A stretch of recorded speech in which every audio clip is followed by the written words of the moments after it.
ఉద్దేశం ఒకటే. ఈరోజు మనము విధి నిర్వహణలో ఎంతో మంది పోలీసు అధికారులు తమ ప్రాణాలని త్యాగం చేశారు. వారందరినీ ఒకసారి స్మరించుకుంటూ వారికి నివాళులు అర్పించడమే ఉద్దేశం.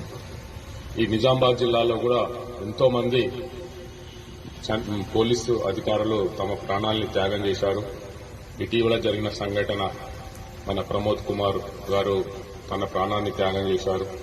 ఇట్లాంటి సంఘటనలు గతంలో ఈ నక్సలైట్స్ సమస్య ఉన్నప్పుడు కూడా ఎంతో మంది పోలీసు అధికారులు బలైపోయారు.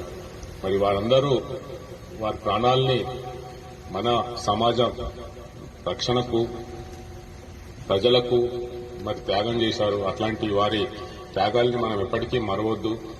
వారి త్యాగాల్ని మనం గుర్తు చేసుకుంటూ మళ్లీ మనము బాధ్యత, మన మీద చాలా పెద్ద బాధ్యత ఉంది. ఎందుకంటే సమాజంలో ఏ డిపార్ట్మెంట్ అయినా ఒక రోజు క్లోజ్ చేయొచ్చు, కానీ పోలీస్ డిపార్ట్మెంట్ మాత్రం ఒక్క నిమిషం కూడా మనం క్లోజ్ చేయలేము.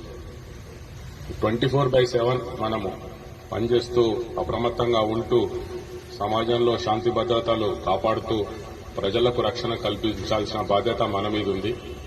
మరి అందులో కొన్నిసార్లు మనకు ప్రమాదకరమైన పరిస్థితులు ఎదురవుతుంటాయి. అయినా కూడా మనము ధైర్యంగా ఎదుర్కొని మనం విధి నిర్వహణ చేయవలసి ఉంటుంది.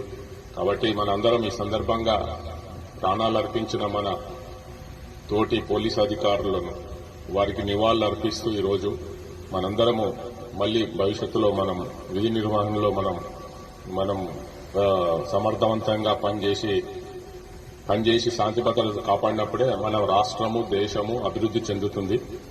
మిగిలిన ప్రభుత్వ యంత్రాంగం మొత్తం వాళ్ళ విధి నిర్వహణ వాళ్ళు సమర్థవంతంగా చేయగలుగుతారు.